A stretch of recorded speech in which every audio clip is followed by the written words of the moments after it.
Go. And welcome to another great Colin Crandall fight breakdown. This is the A team with me. Once again, two of the greatest Aussie minds in the MMA sphere. And we have the awesome Danny over here to my left, perhaps, or to your left, to my right. Thank you for coming, Danny. Always great to see you.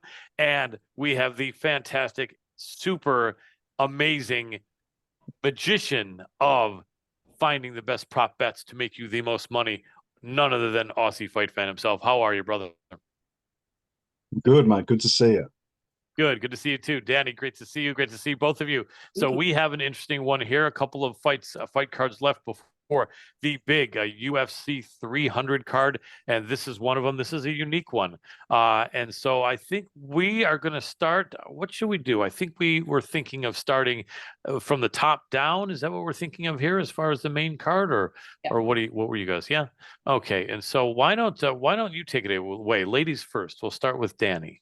All right. No, this is definitely an interesting fight card, and I really like the main event. So I think for me, it's going to be a really good fight because both ladies are going to come out and really try and secure their spot as the next contender to take that belt away from whoever wins with Grasso and Shevchenko. Um, Indeed. this has got it's so interesting. Like, I think a lot of people are edging Manon at the moment, looking through a few bits. Her striking was really good, but for me, she was unable to put away Rose. Rose was undersized when she made her debut to flyweight. Rose also broke her hand if it was the first or the second round. Blanchfield is an absolute beast. She's on a tear, and when she finishes you, she finishes viciously. So I think for me, looking at this one, I can't see how Erin doesn't get this done. And I would would probably suggest she might get a sub in the first or second round. That's kind of where I'm thinking at the moment. Very good thought. Very, very, very possible. And I think that is very indeed likely. And it's what the odds makers feel. So astute observation as always, Danny. Let's move on to Aussie Fight Fan next on this one. What do you think, Aussie? Yeah, I'm pretty much in the same mindset here. My only concern is if Blanchfield doesn't get the takedowns consistently, she might be in a bit of trouble on the feet here. They've got similar reach, but you know, Fior kind of fights long.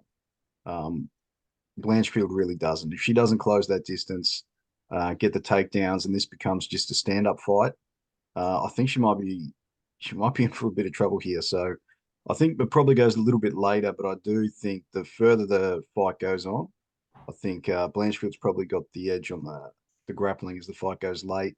And I think she's probably good enough to not get finished early. So I see going a little bit longer, but I think the result will be the same. And I'm aiming for a Blanchfield late finish. Gotcha. So I've thought about this one a bit. Let me see if I can go back to where I can see what I'm doing here. I've got all kinds of things here in front of me, including the fights and the odds, and can't even see where you guys are. That would help if I just clicked on Zoom, though, wouldn't it? Yeah, boy, that would be amazing. Then I could come right back. So I will tell you this. You know how we all watch so many fights and we all follow so many fighters. You have to do what we're doing and be able to give a lot of insight. For whatever reason, for the last several months, I've kept on having this confusion, feeling that somehow Blanchfield had lost somewhat recently. And then I'll always look back and it turns out it's someone else. But I keep having this picture of Blanchfield losing. And it's destined to happen sometime if she's in the sport for many years, although she's only 24 years old. Funny enough, I was looking at UFC Fight Pass yesterday or the day before, and I watched one of her fights from when she was 21 years old, and she looked really good there. I mean, it should be a rinse and repeat with takedowns, with her taking Fior down and dominating her and possibly even submitting her. The fear I have with that is neither of them, or as you Aussies would say, neither of them, perhaps, or at least the British would say neither of them, have fought someone that much like each other. Fior, I've looked on her list, and unless it's some of these girls that fought her in these no-name organizations, I don't think she's fought a decorated American female wrestler. And I look at Blanchfield's ledger, and I don't see her fighting a really big, strong, really good striker like Fior. So my conventional wisdom is saying, you know, and I'm as patriotic as the next, cheer for the American, which I will, but I'm going to go out on a limb and say Fiora catches her just because of my premonitions of Blanchfield losing. I like to fade fighters that are younger than 26, and 24 is younger than 26 the last time I checked, although there's always exceptions. There's always exceptions. So, but I wouldn't go heavy on this, but I think there's value on Fiora. And I just picture somehow Blanchfield getting frustrated with the takedowns and deciding she's just going to strike with it. Emma, tell me if I'm right on this, Danny. One of the exciting things about women's MMA is with the men, if they tend to know that someone else is much more decorated in their skill set, they'll have it in their head. Their team and their trainers will say, don't mess with him there. The women a lot of times will be so confident, so much to go. They'll say, I don't care if she is a decorated kickboxer. I'm going to beat her in striking on the feet. Right. You know what I mean? They're just, women just are like, hell with it. I'm going to beat her. She's nobody. Yeah. Right. And so I feel like that could be where Fiora catches her, because she's got to be really careful with that. So I'm going to go on a long shot here, not with a lot of confidence, but with some confidence. Manon Fiora with the value, possibly pulling the upset by a knockout. And I think if it was, I mean, probably it's the only way that she can win, unless she just keeps on touching her up and keeps on avoiding the takedown. That's possible, because you guys know how that sometimes goes. If the wrestler starts to realize they can't get it to the ground, they keep getting more and more touched up. A lot of times it just goes south from there. So, but could very well be wrong, but I'm going to go Fiora with the value, unfortunately, against my fellow American. Yeah, well, she does actually. She has Manon has a 91% takedown defense. Yes. And she's fought, like, if you look at the girls she's fought, Tabitha Ricci, you know, Buena Silva, Maya. They have some wrestling. Yeah. Yeah, that she's fought some good grapplers in the past. So if she does manage to keep this fight standing, or at least if she does get taken down, she gets taken down late in the rounds. She's probably going to steal some of these rounds too. And if it does go the distance, which none of us are really predicting, but if it does, we could be looking at some shifty scorecards. So yeah, indeed. Let's throw this back to Danny to see what is on deck next in the co-main event. All right, co-main event: Vincent Luque versus Joaquin Buckley. This again is a really interesting one, I think, for me. So Buckley, I think this is going to be his second fight down at welterweight, coming down from middleweight. Luque is Luque. He's got some great background, I would say. For me, in terms of how this fight, I just feel that Luque has fought the better competition. And not only that, he's shown he's got a really bloody good chin, and he's not afraid to take it out into deep waters. So Buckley, with him kind of coming down to welterweight, and he's coming off 2 wins. When he loses, it's actually by a KO or a decision. And when I look at it the other way around, when Luque wins, it's by a finish more often than not. So on that basis only, I think that Luque is probably going to weather an early storm. I think he's going to weather the flurries, and he's going to probably come back with a few counters, and he's going to catch Buckley. And I think he might hit him with a combo, putting him to sleep in round 2 or round 3. Very possible. And sorry for me being a small head here at the bottom of the screen, but my neck has been killing me so much that I couldn't stand anymore sitting and twitching. So I try to pull the computer down. I'll figure it out. But I just realized also I was remiss in not letting my man, Aussie Fight Fan, say what might be the best prop bet as far as on that main event. What would you think about that, my friend?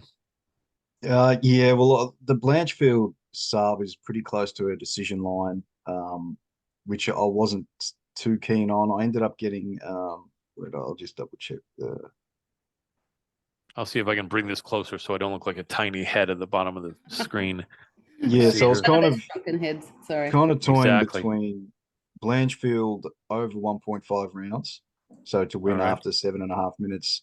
You can get that at even money, or I was either going to do that or Blanchfield sub after 1.5 rounds. I don't think it really ends within the first round and a half. But yeah, I haven't really locked either one in yet, so I'm not really sure. But I don't really like any of the lines really. I was hoping for much better numbers on that sub prop, but I think everyone's kind of jumped on it. Is there any money on Fiora by knockout with any of the rounds? Let me just double check what she's paying. So yeah, you're getting really good money. Like round 1 to 5 to win by KO, round 1 to 5, round 1 15, 2 19, 3 23, 4 34, 551, and they're on Wowie. Bet 365. Nice. So Very, very good odds. Just the KO 6-1. Although Yeah. Blanchfield KO at plus 850, I don't mind that if she does get a good position on the ground, good top position, and Manon's not really giving up the back. You never know. She could get a TKO as well. So if you're going to Right. bet KO. for your Manon KO, maybe just check the either fighter by KO line just in case Blanchfield does You could get it done. possibly get both of them, right? With Blanchfield, the ground and pound. Excellent. Danny, what do you think? I have a nick. Sometimes I see fighters that I throw out nicknames, as you guys would know about me. So I think Erin Blanchfield, she'd have to be Blanche. Wouldn't you feel? Do you think she'd enjoy being called Blanche? Isn't that more of an old lady's I name, don't Danny? think Or so. Yeah, it is. huh? Isn't that very much the Golden Girls? Blanche? Yes, she was one Yes. of the Golden No, Girls I characters. can't Yes, think Erin would want to be yes. associated with that. Isn't her? It's Uh, Cold Blooded, isn't it? I think her uh, fight name. is it cold-blooded? I guess Oh, it that's might better be. than I'd have to Blanche, I check. guess. Yeah, Yes, that I might don't that think might be a that's bit that. tougher than Blanche. Yeah. Colin, you might be setting yourself up to get subbed if you said that to her in I was person. just And going it to say is that. Yes, Erin Cold exactly. Blooded Blanchfield. There you go. That's it. There we go. I would be taken down and subbed by her if I called her Blanche. So I won't call her Blanche, I promise. So let's go. We got the pick already from Danny for the co-main event with Vicente Luque. I tell you what, I want to save Aussie for last on this one because I'm really curious to see what he thinks. This is a tough one for me. I interviewed Luque, really great guy. I interviewed him about 3 years ago. Tremendous. He just seemed like a Terminator until he got caught and had that brain bleed or aneurysm or whatever it was with against Jeff Neal. That was a brutal fight, especially since Luque is such a warrior. It seemed like he just could not be hurt. Mm. And I think the only way he went down is he was bleeding in his brain. He probably all of a sudden felt something was very off and probably couldn't even keep his equilibrium. But he came back and won in his last fight against RDA. Buckley is strong. Buckley's down there now at welterweight, which is the perfect spot for him. He was quite a small middleweight, and now he's still not a tall welterweight, but a very thick, strong guy. This is a very important fight for both men because Buckley's on the come up and at welterweight looking like just a killer.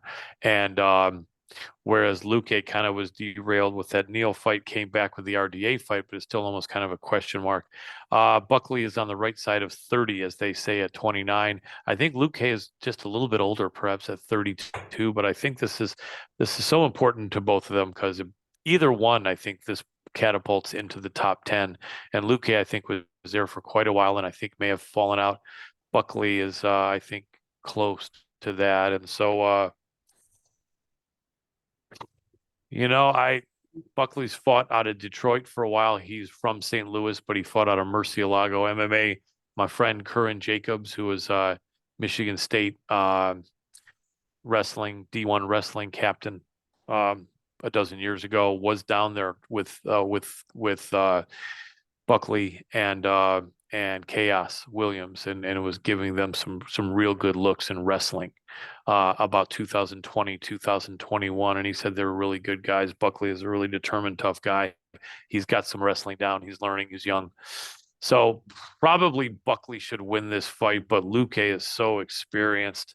For me, this is just a no play. I think this is going to be beautiful violence, as they say. These guys are going to beat the brakes off of each other. I do think there is some value on Buckley as the underdog, though, having fought the higher level of competition. And I think if anyone's thinking this is somehow a walkover for Buckley, I don't agree. The only thing I have is I think Buckley's got his wrestling chops down pretty well. And he's so used to trying to grab these guys that are 185. It's a lot easier for him to grab these guys that are 170. So with that stated, and we see Luque having a little bit of a weakness on the wrestling, although he fended off RDA, but RDA is also not a big welterweight, having come up from lightweight. Now he's dealing with Buckley, a man who's come down from middleweight. So probably leaning Buckley on this one, but I feel like there's no play on here except to say there's some value on Luque, and he's a really good guy. And Buckley, I've never talked to him in person, but he seems like a really good guy. What do you think, Aussie fight fan? What's your read on this, and what do you think the good prop bets or just overall bets would be? What's your inclination as far as where to put your money on this one? Yeah, so I had some like early when I was just seeing this fight. I thought, you got to kind of bet Buckley here at his money line. I think he was a slight underdog at the time. Now that it's kind of really evened out now, it's pretty much a pick 'em. Um, but like you were saying with that brain scare that he had, Luque had, coming back after that, I had really no confidence in him. He's going against RDA. Man, he turned into a wrestler. He put on that wrestling singlet, and I think he got like 8 takedowns or something crazy. A lot of top control, and really just outmuscled him on the mat. Unfortunately, we can't really compare the size and strength uh, of RDA to Joaquin Buckley, because Buckley is just an absolute monster. Um, but as far as Buckley's wrestling goes, you know, he's like you said, he's been wrestling a lot. He's been shooting for a lot of takedowns. Um, don't don't blink on Luque grabbing a neck here, because he's got a really good front choke. His dust chokes are just phenomenal, and he when he gets you in it, he's got a real squeeze from that position. Um, so I don't know if Buckley's going to shoot that much. If he does, I mean, that submission on Luque at plus 550 is looking pretty good, because I can see him getting an early submission here if that's the way Buckley chooses to fight. Outside of that, assuming Luque is probably going to go with a similar game plan. I mean, if you're scared of throwing down with RDA on the feet, I mean, you don't want to throw down with Joaquin Buckley. I can tell you that. So I'm from either guy. I'm expecting some grappling either way. Either it's just about who shoots first, I think, in this fight. But this is on the feet. I think Buckley might put him out. If it's grappling, it's probably a lot closer. But I tend to lean a bit towards Luque. We know his cardio's there. Um, he's fought some big, strong guys in the past. Yeah, I'm just hoping he can probably get the takedowns, win some minutes, and maybe get a neck. So I'm kind of leaning towards Luque at this point. Absolutely. We know Luque is training many years for his good friend, essentially his brother, from all the years they've trained together, Gilbert Burns, and you're training with black belt Gilbert Burns. You got some jiu-jitsu chops, even though Luque loves to stand, but he definitely has the jiu-jitsu all over Joaquin Buckley. So it's I think he's live. There's value on Luque. I mean, I lean Buckley, but I wouldn't touch this one. I think you'd agree, Aussie, that this is pretty much a no play if we can select a couple spots as being a no play, right? Yeah, I like to always have at least something on every fight. I can always find a prop on something. So yeah, at the moment it's either I'm leaning towards either Luque decision at plus 450 or Luque sub at plus 550. Makes sense. Do you have any follow-up on any of that, Danny? No, I think it's very interesting. It's very, very valid. No, I don't have anything more to add on that one. No problem. Which fight would be next up? The co-main, I guess, right? It would be the most interesting matchup of the evening. Bruno Silva with a record of 23-10 taking on Chris Weidman, 15-7. Weidman is back. This is so interesting to me. Silva's going to retire, Weidman, is how I see that. Like with the damage he sustained on that leg, he's about to become either the new Thiago Santos or he's going to get retired on the night, and he's going to do it. I have seen quite a bit of media this week where Chris is talking about he's ready to make another run at the belt, but you've got to be honest around age. You've got to be honest about damage and injury. Ring rust is a real thing. I don't see how Bruno does not come in with a strong kicking game and ends that. That's a horrible thing to say. Chris is an absolute legend. We all love him. This is just an interesting matchup. Maybe I'm being a bit too brutal with that, but they're my thoughts. Gotcha. I'll go next on this. So this is going to be over there in I think is this in Long Island? Can you see? It's Am I in wrong? Jersey, Yeah. Yeah. And you know, he's Weidman, I think is a New York guy, but right there close, right next to New Jersey. Mhm. And so this is going to be essentially like a local fight for him. And I think that's why he's on this card. I think this may be the last time his fans get to see him. So he's going to be fighting really hard. I could see Bruno finishing this early, but I think Weidman's going to be grappling. Weidman's not going to want to go out in a bad way. In other words, if he's going to go out, he's going to go out on his shield. So I think actually Weidman has a decent shot here, and I think it would seem like the all the momentum and all the cards and all the forces and all the common sense would be against him. Although I always liked Chris Weidman. I actually rode on an airplane to Boston to cover an event next to, I think, one of his aunts. And she said their family is just great. This wonderful people, really, really, Chris is a great guy, and just their whole family are just really, really good-hearted, nice folks. So I'm cheering for Chris Weidman here. Nothing against Silva. I like Silva, although Silva has lost me money. I saw a lot of potential in Silva, but they've matched him up quite difficult pretty much throughout his whole UFC career. And he's tough, but just seems to maybe not have found that stride that many of us thought he would. Probably he wins this, but I actually feel there's some value on Weidman. It may sound ridiculous. I'm curious to see, Aussie Fight Fan, if you're seeing any of what I'm saying or not. Yeah, this is one of those weird fights. I actually agree with both of you, which is kind of crazy. Um, Weidman, what can you say about this guy, man? He got to the top of the mountain. He beat the unbeatable Vanderlei Silva, and then just checked that leg in the second fight, snapped his leg in half, and then he does the exact same thing. He's on the opposite side of it against Uriah Hall, gets his own leg snapped, which is just absolutely incredible. And then he comes back against Brad Tavares, and Tavares just savagely come out and just kicked that leg nonstop for the entire fight. Weidman in this fight against Silva. Silva's not really a big leg kick guy. He doesn't really throw too many leg kicks. He might throw, 2 or 3 around.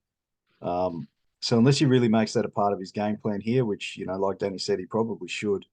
But Weidman, I tell you, if he gets his takedowns going, he might be able to do something here. I mean, against Tavares, I think he went, let me just double check. Yeah, 0 for 8 on takedowns against Tavares.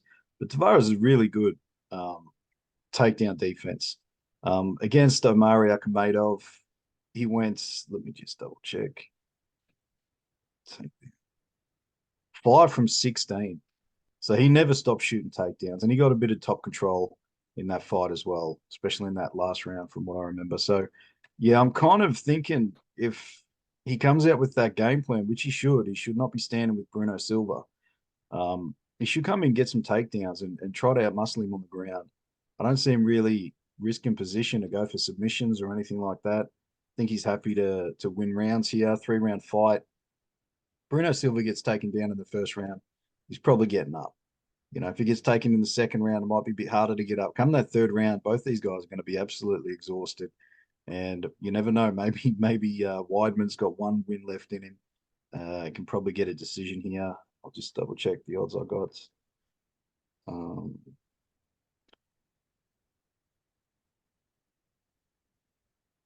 Yeah, so I got Weidman. So I'm yeah, gonna keep on going. I'm going to try to fix my lighting. Keep going though. Keep going. Yeah, so I got Weidman round 3 or decision at plus 400, I think it was. No, plus 450. So I'm pretty happy with that. So if he gets it done, it's probably how he gets it done. I don't see him really getting a finish here. And yeah, I've also got fight starts round 3. If Bruno knocks him out early, well, that just sucks for Chris, but that's probably what should happen in this fight. He's 39 years old, 40 years old, something like that. But both of these guys are 1-4 in their last 5. It's definitely whoever leaves this is gone. I don't know if Chris has actually said it's his retirement fight. Everybody else is saying that. I assume it is. If it's not, it probably should be. But yeah, I just hope Chris can get it done one more time without getting completely shut off or injured in this fight. Yeah, interesting. I did see an interview with Chris this week saying he wants to make that run at the title, and this is not it for him. So that tells me again, mindset wise, as much as people are thinking that with his age and his experience and the legacy, maybe it is time. So I think it will be interesting psychologically how he approaches this. Indeed. Absolutely so. Absolutely great observation, Danny. And thank you, Aussie. So what was that? Oh, well, anyway. So next we have an interesting fight. So I'll frame this one here. Where is it? Somebody call a nurse. We've got Nursultan Rizaboev. How's that? Did that get you going? Let me see. Is Danny smiling? Yeah, I think you've done it better than I could. Yeah. Thank you. Thank you. Thank you. So we have Nursultan Ruzaboev and Cedric Dumas. And this is an interesting one. I'll start with this one here. The Nursultan. Nursultan is 30 years old out of Uzbekistan. And he's 33-8, 41 fights in his career. Out of his 33 wins, he has 31 finishes. So if he beats you, he finishes you. He's only had one UFC fight against Bruno Ferreira. Stopped him in 1 minute 17 seconds. That is impressive, but then it also did not give him a lot of uh, cage time to really prove, is he really that good? He's on a, what is it? Wow, it's like a 10-fight win streak, finishing a lot of people, especially by submission, but sometimes KO as well. Mostly a submission fighter. Cedric Dumas, or Cedricus, I'm not sure how that's pronounced, but Mr. Dumas is out of Pensacola, Florida, the Reaper. We've heard that nickname somewhere, haven't we? Only 10 fights against a man with 41 fights. However, Mr. Dumas has had 3 UFC fights where he's 2-1. He did get submitted by Josh Fremd, and other than that, he has won all of his fights. So we would say in his one fight he lost, it was by submission. Odds makers here, I think, are basically, and I have to make sure I'm seeing you guys as I say this, they're basically, odds makers are crying nurse or screaming nurse in this one, as they feel that Nurselton is going to, how shall I say, he's not going to nurse Cedric back to health, but perhaps ruin his health with a little bit of a smashing or a submission. And the odds makers, that's what I was wanting to look at here, and of course I can't because it screwed me up and changed the best fight odds that I like to look at, and there we go. So let's see. I believe Nurselton is going to be a slight favorite here, and so Nurselton Rizaboev is going to be almost a 2-1 favorite. I honestly think there's value in Cedric the Reaper Dumas, although it's terrible when you've stole the nickname from an Aussie, isn't it? Yeah, it's filthy. Filthy. Yeah. Yeah. Very bad. Shameful. Let's go.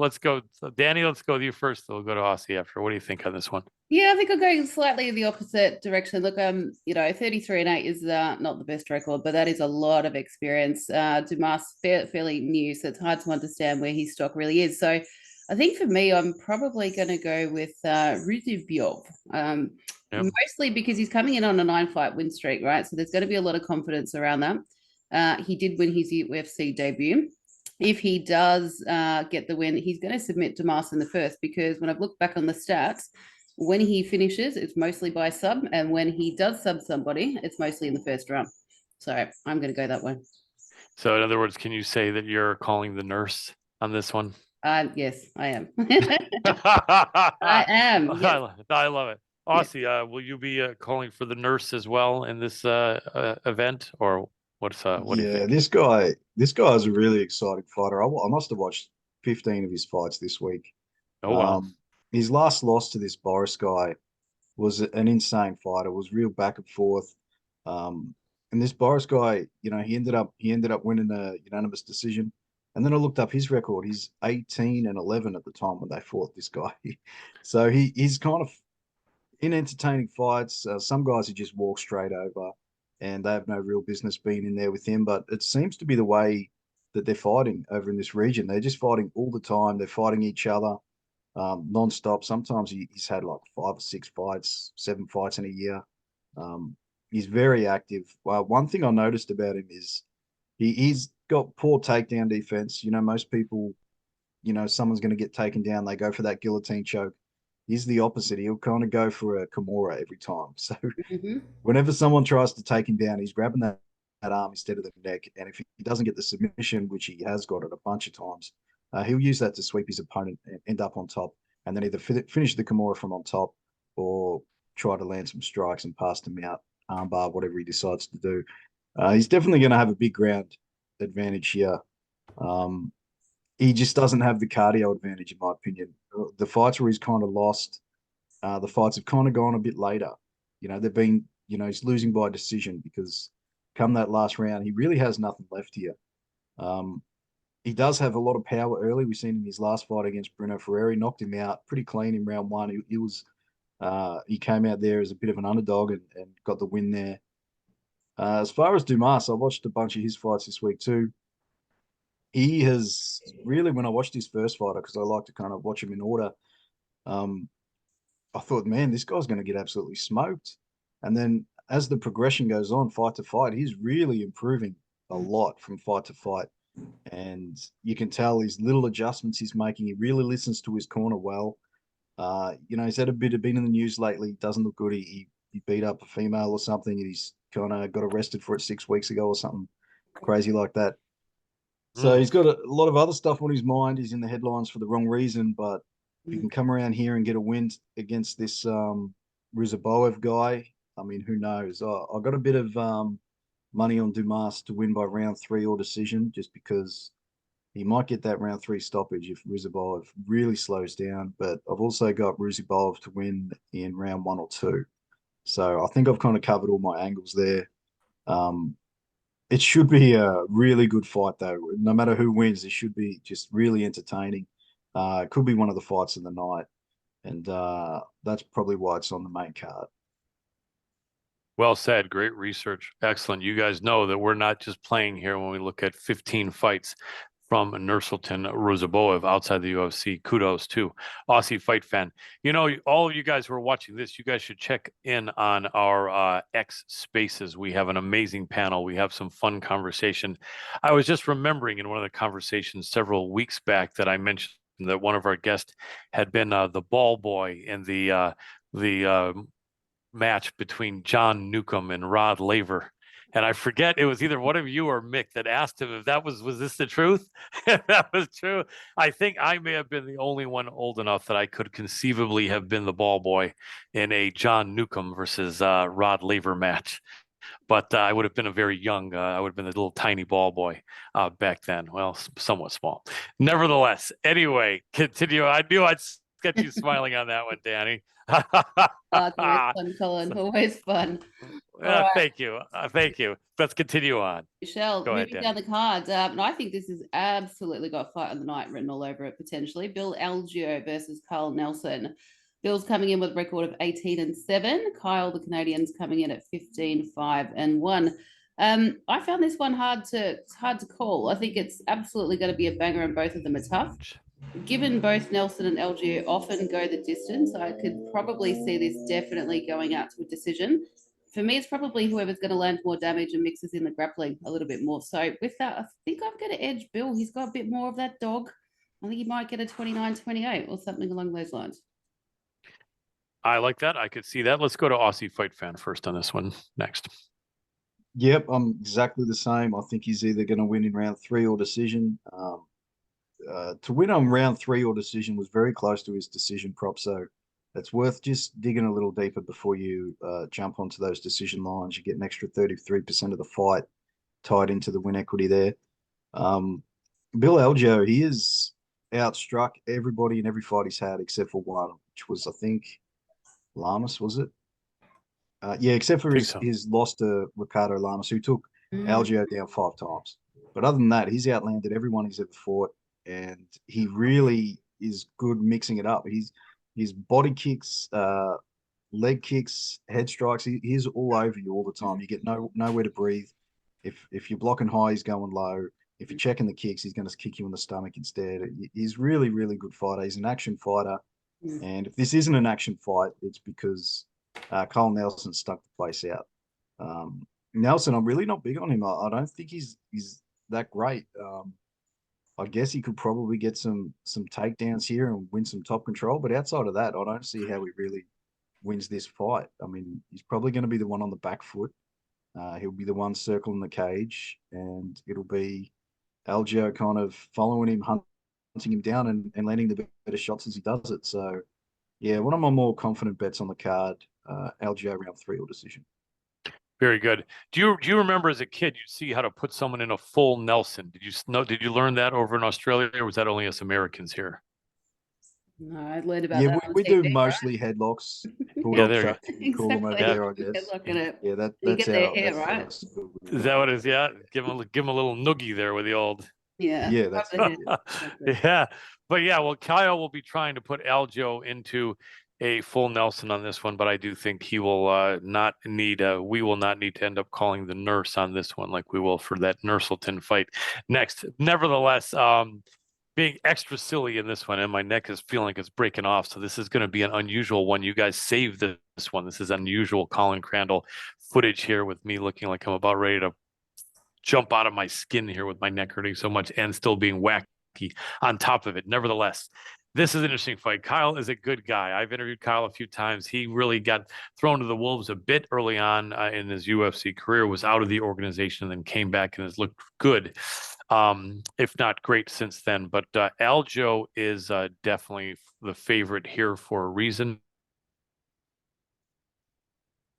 How big a favorite, though? Let me take a look here. So it's about a 2.5 to 1, 2.5 to 1 favorite. Let's look at the age of these two contestants. And we have Kyle Nelson. They're both in their 30s, I'm pretty certain. Kyle is 32 years old, and I believe Aljo is going to be older at about 35 years old. Let me see. Bill Algeo, 34 years old. Okay. And last fight beating. So Aljo's on a 2-fight win streak over TJ Brown and Alex Hernandez. Actually, he only lost a split decision to Andre Touchy-Feely, and then he won 2 before that. So he would be on a 5-fight win streak. A lot of times these fighters that lose a split decision really kind of record that in their mind as a win. So he probably feels as if he is on a 5-fight win streak. Older fighter, 34 years old and 146 pounds, usually don't go, 145 pounds rather, don't usually go together. But I do think this is Algio's fight to lose, although Nelson is tough. Algio's got 11 finishes out of 18 fights, 7 subs and 4 KOs. That's out of 18 wins, rather, and 7 losses. And Kyle Nelson, the man from Canada, with the Canadian, who always, those people like to say A, and like that at the end of the, so we're going to be having a fight and going to the United States, eh? That's probably what he's told his friends. But all respect to my Canadian friends. Nevertheless, 9 finishes out of 15 wins for the man from Huntsville, Ontario, Canada, the Monster Nelson. Yeah, got to go Algio here. Could be finished quick, but maybe not that quick. I'd say maybe second or third round. And so we're all on Algio in that. Not a lot of money to be made. Aussie, what's the best way to make some money if we feel strongly about Algio? You probably already mentioned it, but my neck was hurting so much that I didn't pay close enough attention. So let me know. Remind us if you've already mentioned it. Yeah, I really like Algio, either round 3 or decision. Round 3 or decision's close to his decision line, so I took that extra round in there. But if you like Nelson, I mean, you're getting, 9 to 1 or 10 to 1 on his KO, plus 350 on his decision, and plus 1700 submission. I don't really like any of those props, even though they're pretty juicy. I see a lot of people betting Algio sub at plus 500 actually, but I'll stay away from that, I think, and just take the safer road to the round 3 decision. Makes sense. Appreciate it. Danny, introduce the next fight, if you will. I'm going to have a go at the pronunciation. And again, apologies for how we're going to do it. So in the next one, we have Reese McKee coming in with a record of 13-5-1, taking on Chidi Njokuani. Close. Njokuani. There you go. Njokuani. Yes, this is an interesting fight. Again, I think I really like most of the main card. I think they're curious matchups. Chidi's going to be fighting for his career here. He's on a 3-fight skid, which is not somewhere you want to be. So I do expect he's going to come out swinging pretty hard. Reese is now back in the UFC, and he actually lost his first fight back, which was to Ange Looser. So I think this is going to be really interesting because they're going to be both trying to prove a point. For me, it's going to be a battle on the feet, and I think it's very possible Chidi, given he's probably got a little bit more fire in the belly, he's going to come and bang. So I think he sleeps McKee round 2. Very interesting and very possible. Aussie, let's go for you next on this one. Yeah, I really like Chidi early here, round 1 or round 2. Reese McKee, he's not going to get tired. That's the real difference as this fight goes late. But hasn't really been grappling so much in the UFC. You've seen him get some grappling done outside the UFC, but we'll see what his game plan is here. I can't imagine his game plan is to stand too long with Chidi. The problem is if you don't get that takedown and Chidi gets that clinch, you're in some serious trouble. He's got really unreal Thai boxing from that clinch. His knees are insane. His elbows over the top. I don't know if you remember that fight he had with RoboCop. I watched that again this week, where he kind of split the whole side, just bridge of his nose open. You could see that little bit of nerve in there. That was unbelievable cut he got in that. But he's had what 6 fights. He's got 3 bonuses in those 6 fights. Started off really strong, going 3-0. Then obviously that RoboCop fight, and then the Duraev fight. You know, he really got tired in that fight, lost that split decision, and then got knocked out early by Michael on Jay Chuck. But Chitty round one is a beast. He is a real scary fighter.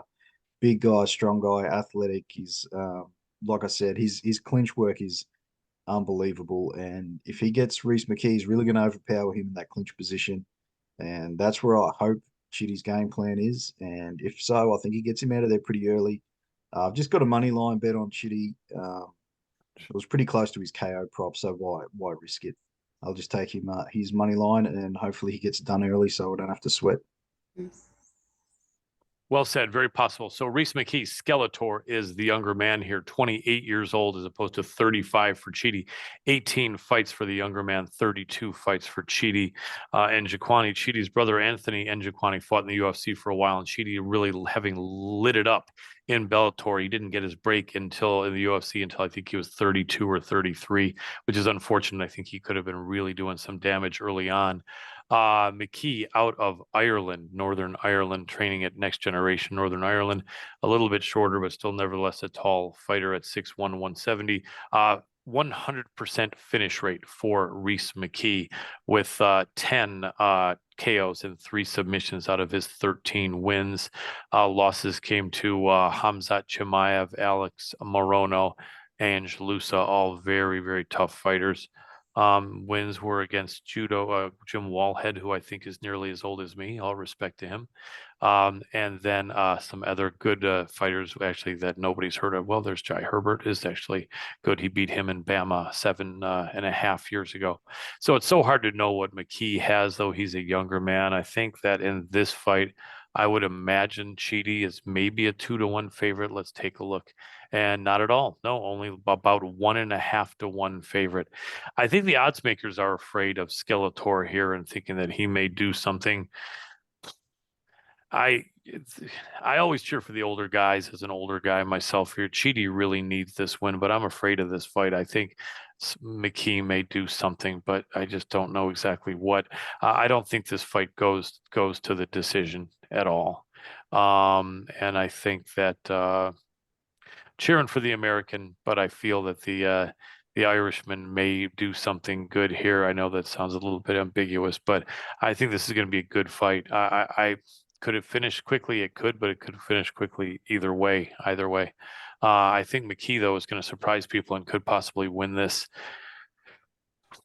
I'm gonna